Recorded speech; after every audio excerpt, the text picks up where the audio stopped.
Our next in-person mastermind is coming up this fall, and we're heading to Vegas.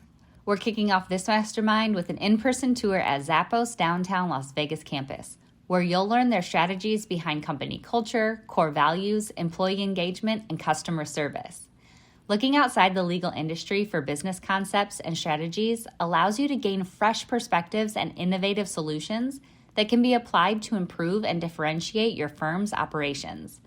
Following the tour are the mastermind hot seats. Every attendee has the opportunity to dive deep into their business obstacles with their mastermind group and coach. We believe that nothing beats working on your firm in person, so join us in Las Vegas on November 7th and 8th. This is your chance to break through barriers, spark new ideas, and accelerate your law firm's success.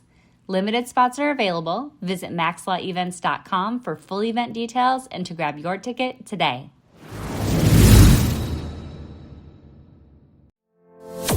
Run your law firm the right way. This is the Maximum Lawyer Podcast. Your hosts, Jim Hacking and Tyson Mutrux. Let's partner up and maximize your firm. Welcome to the show. Welcome back to the Maximum Lawyer Podcast. I'm James Oliver Hacking III. And I'm Ross Tyson Mutrux the First. What's up, Jimmy? That's a new one. How you doing, buddy? Just being silly. I'm doing well. That's hey, I like it. That's the first time we've done that one. So yeah, I'm gonna start going by Ross Tyson Mutrux the First. Just because no senior, just the first. What's up? Like, yeah, busy day, I guess.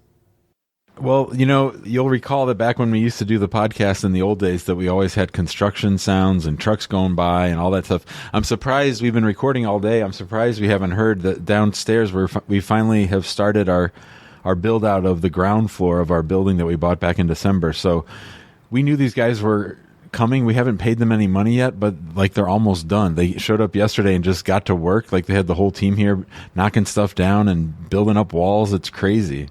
No, you better get that checkbook ready. They're going to want that money. Mm-hmm. All right, so let's not keep our guest waiting today. Our guest today is Maria Parker, and I think she might be our first Irish person on the podcast. I don't know if I don't think I'm wrong about that, Jimbo, but I think that's pretty cool. But let me give you a little bit of information about her. As a training and development consultant at Insight Training, Maria provides bespoke trauma-informed practice and service development training to professionals and legal professionals with over 20 years experience as a mental health nurse and psychotherapist. She has the credentials and competencies to deliver high-quality, experiential, and safe learning experiences that meet the specific needs to each organization or individual. And I'll tell you, that is a difficult bio to read. So I made it through it, though. Maria, welcome to the show. Thank you both very much. Thank you. It is difficult. Yes, I need to maybe put in a one-liner or two lines there. Maria, thanks for being with us. How did you get into the business of helping people? At 18, after I left school, went into nursing because that was the history of the family, into the caring professions. It was brilliant. It was a great experience to work in acute mental health for as long as I did. But I realised the longer I was in it, the more I realised that I did not believe it didn't align with my values in terms of just using medication to treat symptoms of people and putting people into boxes. So I really aligned myself and retrained as a psychotherapist, which I loved because it was about root cause. It's about let's get to the root of the issue and let's help the whole person as opposed to just treating symptoms. I worked a lot with young people. I specialised in child and adolescent mental health, and we literally just medicated symptoms. So it really, there were times when a young child would be prescribed an antidepressant medication, and part of my role would be then to speak to parents and explain to them that even though your child has been in because of a suicide attempt, they're now going to be more suicidal for the next 3 weeks because of the side effects of the medication we're putting them on. So I just couldn't use those words anymore. It didn't align with me. So training as it's psychodynamic, so integrative psychotherapist, it's very much along, I suppose it started with Freud and looking at our defences, but now it's more of a holistic approach. And that's where I am today. Then I still a registered nurse, but I have went out into my own business for the past 3 years as a psychotherapist in private practice. So you work with professionals and legal professionals, and I wonder why did you choose that particular clientele, and then what do you see that professionals and legal professionals in particular, since this is a legal podcast, what do you see about our profession that maybe you don't see in other professions? The reason I always was drawn, I've a huge interest in law, always had. I have a lot of friends and colleagues who are solicitors or lawyers, as we call them here, but they would always really listen to what I was speaking about. If we were talking about anxiety or talking about how stress and burnout shows up in the workplace, they would always talk to me, God, we need this work. So many of my colleagues, myself, they're stressed out, but we don't know where to stop and take a look at that. So I went into researching this and spoke to a few people, and I saw the research that was out there. So I could see the gap, and I could see the skills I have in terms of bringing, in particular, the psychotherapy approach and skills to the law firms and to individual lawyers. And really, if you take off the hat of the lawyer, everybody's human underneath it. There's commonalities for sure in terms of maybe personalities and high achieving and striving for perfection in certain ways. But if you bring that back, if we're not connected, if our identity and value is attributed to what we do, then we're on shaky ground, because we're moving further and further away from who we actually are. And the amount of stress, trauma and burnout that is in the profession, and if you look at suicidal ideation, suicide itself, and addiction, these are all symptoms of something a lot deeper rooted. And a lot of our conditioning, perfectionism, or overworking, overachieving comes from our childhood and how we were conditioned to be a particular way.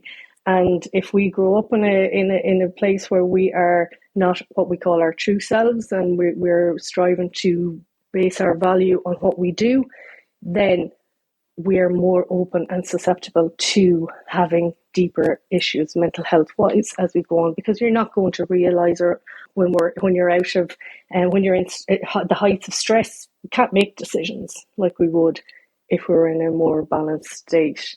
And the legal profession, the nature of the work, you're always going to be looking at the negative side. You're going to have to be forecasting the future, looking at the side that most people don't look at. You're already in high anxiety all the time. So that fight or flight is going to impact your nervous system, and it's going to have you operating in a place where perception and ability to make decisions change. Thanks, Maria. And speaking of trauma, I wanted to talk a little bit about trauma. I spoke at one of our conferences a few years ago about the fact that I had been molested by a priest when I was a kid, and sort of how I carried that with me and how it took a long time for me to figure that out. And I was surprised by the number of lawyers who've reached out to me to talk to me about their own either sexual trauma or some other kind of trauma.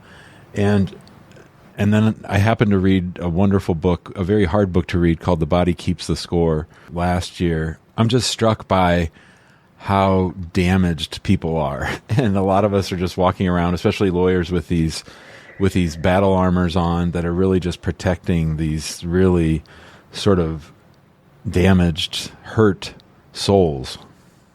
Yeah. And that's, thank you for sharing that, Jim. And it's deeply traumatic. You know, any abuse of any nature is deeply traumatic. And when it happens in childhood, it's even more horrendous, because you're right, we build up a protection around ourselves. I always think of it as like a scaffolding.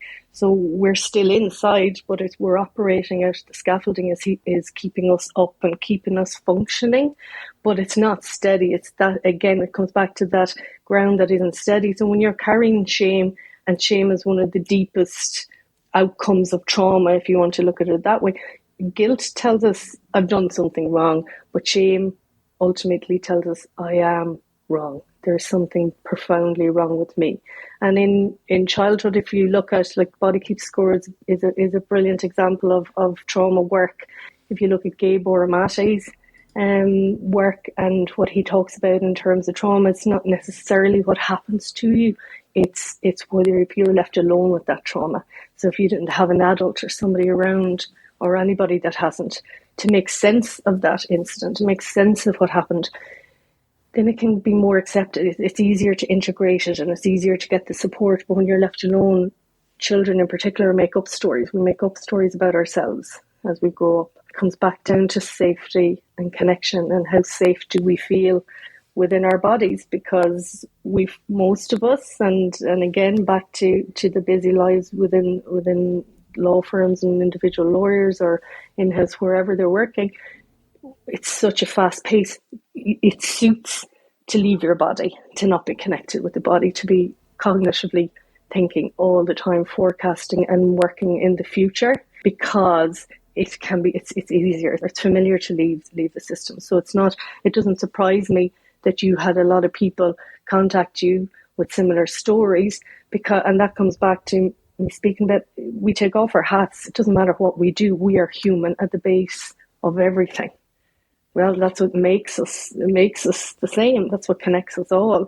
It doesn't matter what hat we wear, and because we attach so much to what we do, we forget that there's actually someone else in there. We're actually individual behind it all, And I remember listening to your podcast. That's where I've been listening to you a while. But back in May, when you had the podcast about the lawyer who had died by suicide, it was in the Facebook group, and so he had been disbarred, and somebody put up a statement, and thinking about the shame that, that impulsivity, I think, has been a key piece that research I know now identifies. But if we look historically at mental health or mental illness, they have attached suicide directly just to depression.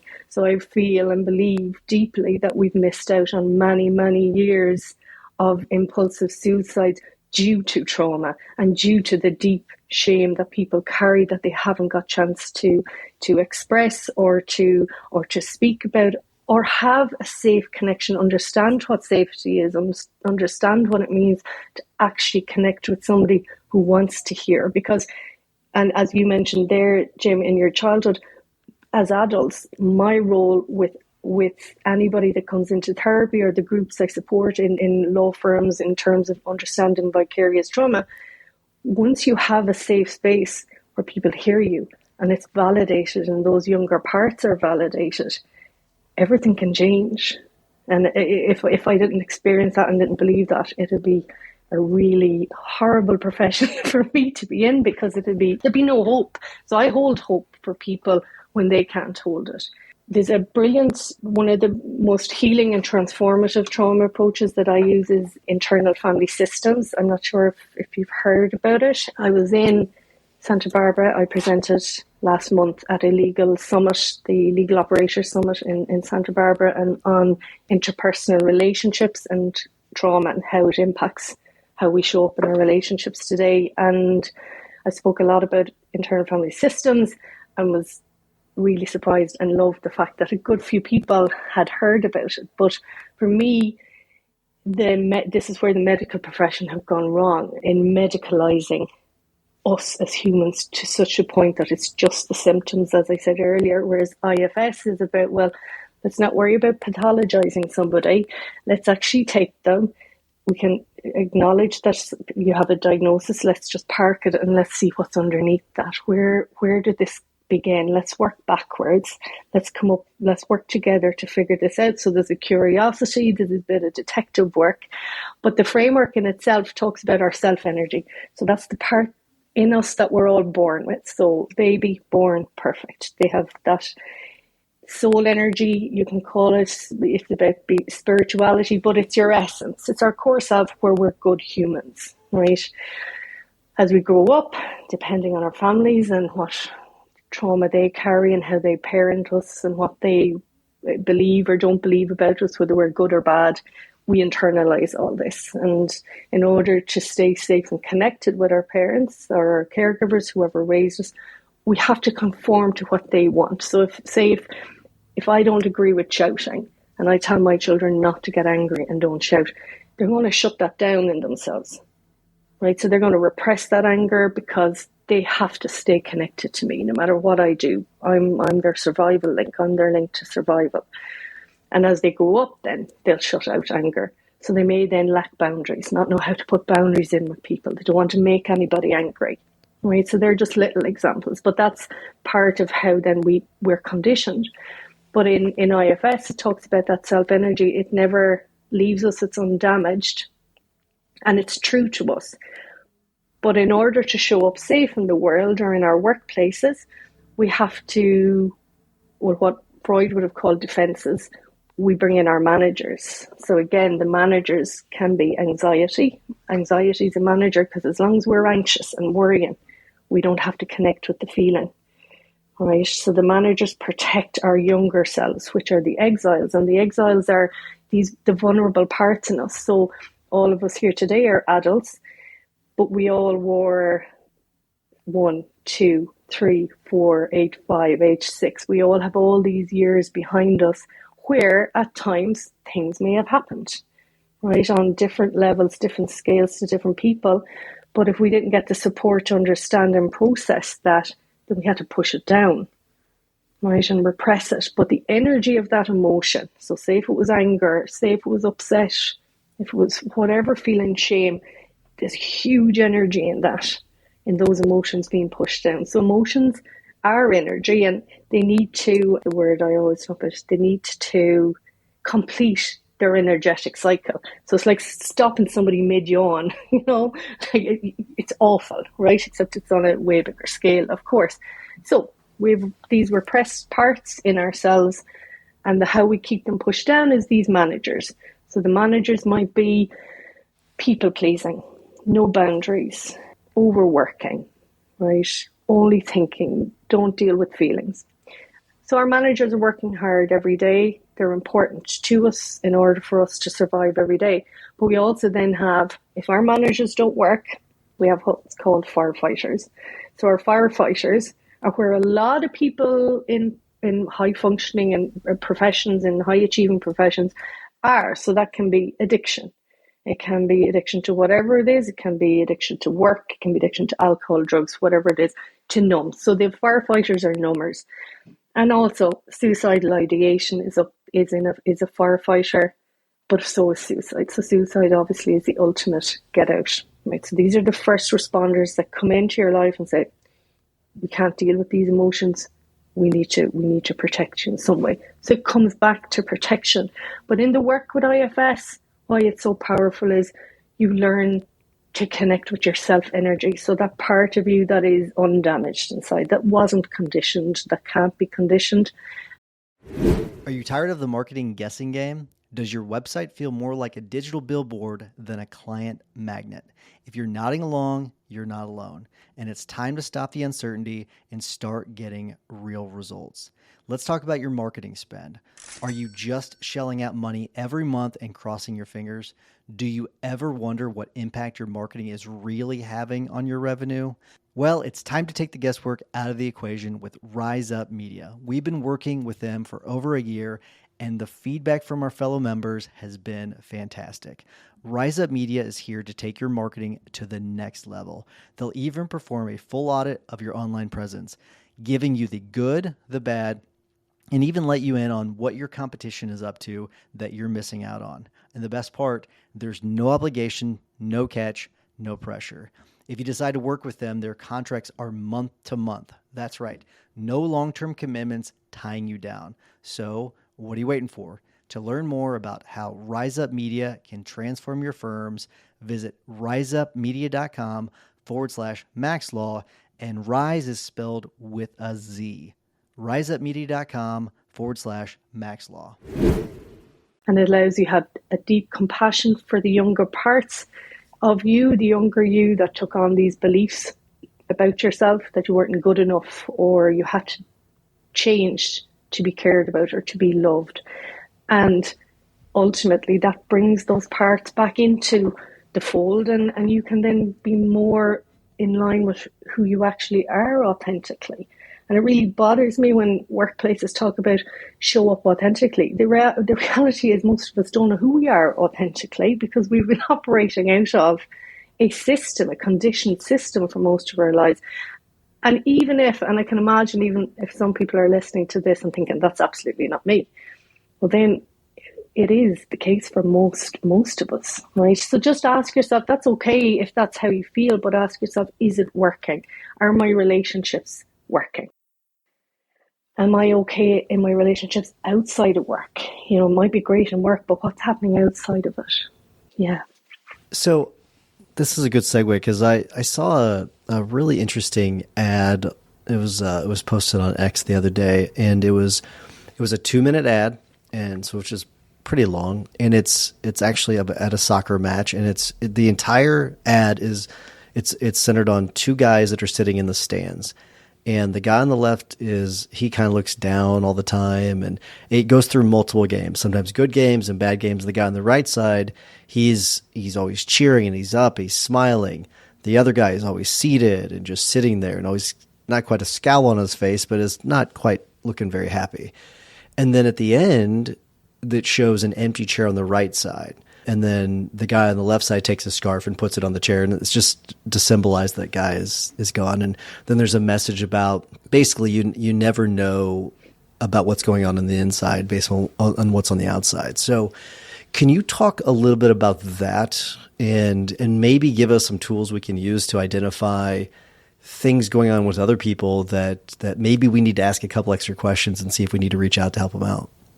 The first thing that I would say to that in response to that is, as adults, we all have responsibility, obviously, to look after ourselves, and we will never, no matter what we do, ever know what's going on in somebody else's mind, and that is the reality of the situation. Showing up authentically as you can, so with genuine interest and care to somebody. If you notice a change in somebody and you're wondering, God, I haven't heard from that person. It's very difficult if you don't know somebody to just show up and expect to be able to ask these questions. But if you do know somebody and they've changed or they've gone quieter, something's happening. So maybe just genuinely asking them, I've noticed you've been quieter, naming what you see, naming what you're seeing, and I wonder if I can do anything to help, or if there's anything going on that I can support you with. It's getting the conversations started. It's difficult if it. I believe this is a difficult thing to do in work situations because, especially at the moment, most people are in fight or flight. They're really, really stressed. So they're worried that if they do bring this up, the stigma is still out there. Stigma is still huge. But going back to it, it's showing up and asking them, letting them know that you're there, opening up the conversations, having people in to genuinely talk about this work and let them know that it actually is okay to speak, but it's not always safe to speak to everybody. You know, it just isn't. It seems to me that maybe 5 years ago you heard a lot more about depression than anxiety. But to me, maybe before COVID or right around COVID, it seems like anxiety got in the driver's seat when it comes to lawyers especially. But like we just talk to people all the time who have some pretty debilitating anxiety. And can you talk about sort of the signs of anxiety or how anxiety might be ruling somebody's life? Anxiety has absolutely just the amount of people that are coming and looking for support for anxiety has absolutely escalated over the last number of years.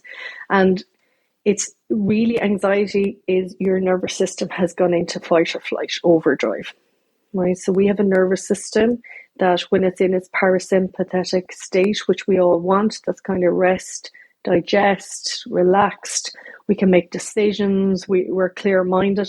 That's where we want to be. We can move in and out of that, right, within our window of tolerance. So we all have a different tolerance. Our nervous systems are set up very differently depending, again, on the nervous system of where we grew up. So if we grew up in a home where the nervous system of the home was highly anxious, highly worried all the time, highly concerning or highly judgmental, we're going to have picked that up. This is just the way it is. So we're going to all be primed to either go into our sympathetic nervous system, which is fight or flight or anxiety, which is worry or disconnection from our feeling, or others will shut down and go in shut down, numb out from the feelings and detach, right? So the anxiety is going to show up. not being able to rest, not being able to stop, not being able to say no. And then that is very much linked a lot of the time at the moment with addiction. So high anxiety throughout the day, come home and numb. So asking yourself am I escaping from something? So anxiety is telling you something. Anxiety is telling you that there is an emotion underneath that you are running away from, not consciously. This is all a subconscious protection. So anxiety is a protection. It's an inhibitory emotion that protects us from something else deeper. And those emotions are usually the likes of guilt, the likes of fear, sadness, that are the big ones that are difficult to experience. I don't know if that answers it. I'm hoping to come from it from a different angle, maybe, as just rather than just naming what anxiety is or the symptoms of it, because I think we always hear that it's a disorder and that's all it is. But it's so much more than that. It's protection to our system. If we're worrying about the future, then we don't have to connect with our deeper feelings. And most of us as humans nowadays have never learned to connect with our feelings, or we've been told it's not okay to show emotions. And this is particularly true for men. Yeah, I would 100% agree with that, especially where I grew up. It's, boys don't cry kind of a thing. You rub dirt on it and all that, drink water. Maria, this has been, I think, extremely valuable information, and I really appreciate it. I wish we had more time to chat, but we are up against the time, so I do want to start to wrap things up. Before I do, and it's also really early there, so it's 6:30 your time, so we'll get you back to your kiddos. But before we wrap things up, I want to make sure that people know how to reach out to you if they want to get a hold of you. So how do they reach out to you and get a hold of you if they need to? The best place at the minute, because I have to update my website, is Maria Parker on LinkedIn. It's on LinkedIn. I'm there, and I am definitely showing up more. So hoping that'll bring. But I talk a lot about IFS and trauma in particular in the legal profession there. So they can direct message me or Maria at insighttherapy.ie. Very cool. Thank you, Maria. All right, I am going to wrap things up. If you want to join us in the big Facebook group, we'd love to have you join us there. There's a lot of great information being shared always. If you want to join us in the guild, go to maxlawguild.com, where we have some just awesome rock stars there. We had a great time in Miami at our most recent mastermind. We're going to be in Vegas next year, North Carolina. I can't remember all the different places, but we'll be in different cities next year. So join us in the guild, maxlawguild.com. And while you're listening to the rest of this episode, if you got anything valuable from this episode, hopefully you did, and I think you probably did, give us a 5-star review. That would be fantastic. We would really appreciate it. Jimmy, what is your hack of the week?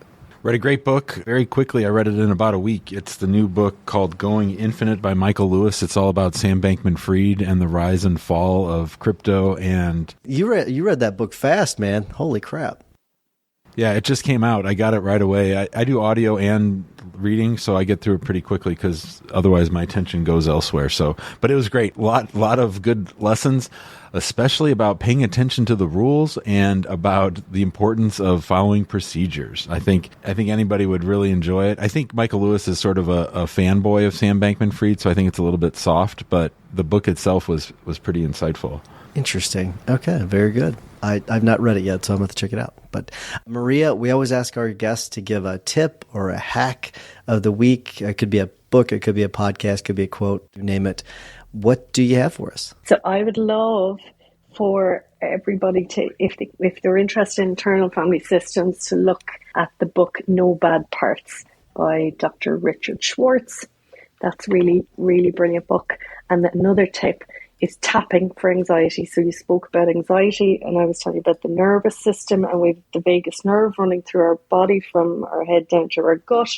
And tapping there are certain tapping exercises that if you do them, and you can Google them, you'll get them on YouTube, tapping for anxiety, I can guarantee you within 5 minutes you'll start to regulate your nervous system and feel calmer. I like that. Really cool. Interesting. That's a really practical tip. Perfect. Thank you so much. And then for my tip of the week, mine's completely different. Canva has a new feature, or a newish feature. It's new to me.